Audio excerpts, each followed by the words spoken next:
The man bought a table for $1 million.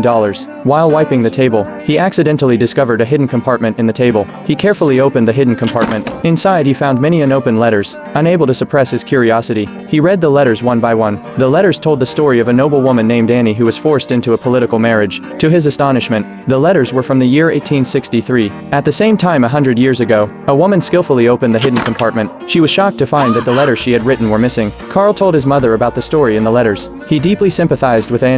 To his surprise, his mother had a romantic mindset. She took out a postage stamp from 100 years ago and handed it to Carl. She suggested that Carl try writing a letter to Annie from 100 years ago. Carl found the idea absurd. Yet, as if guided by an unseen force, he wrote a letter. He urged Annie to seek true love. He joked that maybe true love is 100 years away. Then he placed the letter in the mailbox. Miraculously, the letter was delivered to the past 100 years ago. Annie was utterly shocked upon reading the letter. She quickly opened the hidden compartment in her cabinet and discovered that the letters she had written the day before were missing. Meanwhile, Carl heard a strange noise coming from the cabinet. Curious, he approached the cabinet. Upon opening the hidden compartment, he found a new letter inside. Carl was overjoyed. He eagerly opened the letter. The letter was filled with Annie's confusion. Who are you?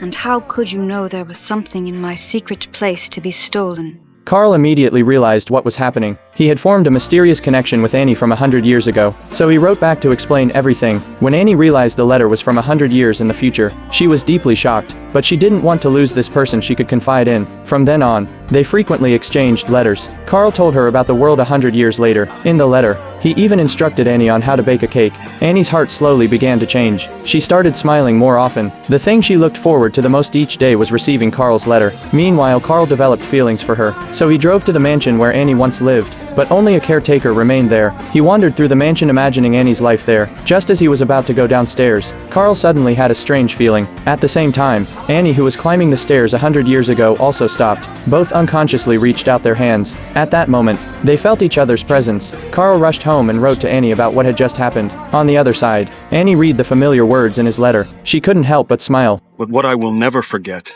is how I suddenly felt your presence on the stairs. Almost as if you touched my cheek. Annie couldn't hold back her tears, but 100 years of time separated them.